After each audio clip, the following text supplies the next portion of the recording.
জনপ্রতিনিধি নির্বাচন করার অর্থ এলাকার উন্নয়ন করা। সেই উন্নয়নে যদি না হয় তাহলে আর ভোট দিয়ে কি হবে? ফলে মঙ্গলবার ভোট গ্রহণের সময় থেকে ভোট কেন্দ্রে ভোট দিতে না গিয়ে অনশনে বসলেন উত্তর মালদার হবিবপুর ব্লকের মঙ্গলপুরা গ্রাম পঞ্চায়েতের 122 নম্বর বুথের অধীনে থাকা মহিলারা।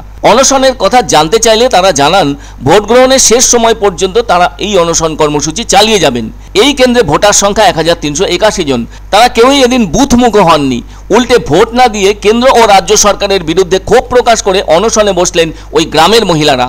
এমন অভিনব প্রতিবাদ এবছর সারা দেশের কোথাওই এখনো পর্যন্ত দেখা যায়নি ভোটের দিনে।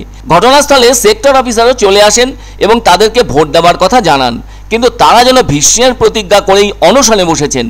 আর তারা ওই সেক্টর অফিসারকে পরিষ্কার জানান, ভোট দিতে তারা আগ্রহী নন, উন্নয়ন হয় নাই, তাই তাদের কোনো আগ্রহই নেই ভোটের ব্যাপারে বলে জানান তারা।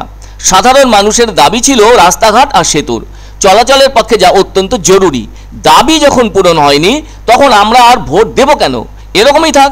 অথচ ভোট না দেওয়ার কথা অনেক সময় অনেক জায়গায় শোনা যায় এবং তা ভোটের আগে।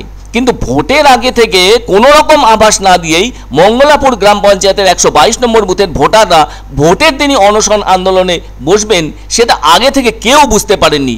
এজন্য নিঃশব্দে বিপ্লব ঘটিয়ে দেবার মতো অবস্থা হলো।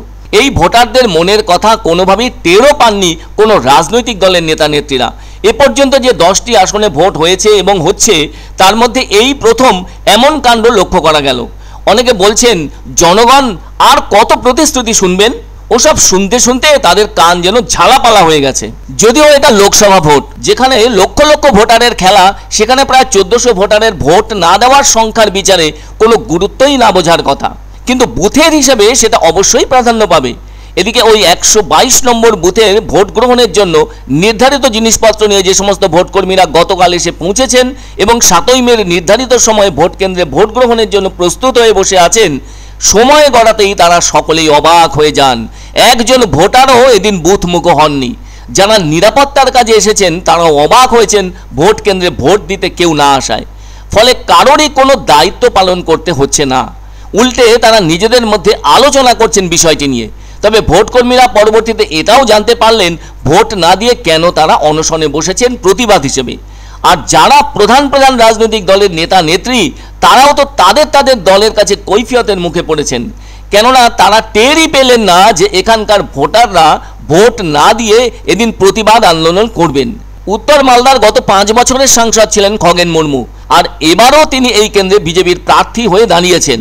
এদিকে ওই বুথের জনতা জনার্দন কোনো প্রার্থীকে ভোট দেবেন না ঠিক করেই নিয়েছেন।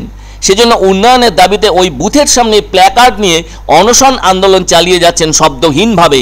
এতে কারোরই কোনো কিছু করার নেই, কেননা এতে কোনো গোলমালও বাঁধেনি কিংবা কোনো ধরনের উত্তেজনাকর সমস্যাও দেখা দেয়নি। নির্বাচনী আন্দোলন খোদ ভোটের দিনই ঘটলো, সেটা আগে কেউ কখনো দেখেছেন কিনা তা নিয়ে ভাবনা চিন্তা শুরু করেছেন অনেকেই। 44 বছর ধরে রাস্তা স্যাংশন হচ্ছে, কিন্তু রাস্তা ব্রিজের কাজও আজও হয়নি। তার জন্য আমরা ভূগর্দাল করে ভোট দেবো না বলে ভূগর্দাল করে বসে আছি। 1350 ভোটার ভোট দিচ্ছেন না? না, আমরা কেউ ভোট দেবো না। আমাদের এখানে কোনো উন্নয়ন হয়নি, তাই জন্য আমরা সকাল 5টা থেকে সন্ধ্যা 7টা পর্যন্ত আমরা অনশন করছি।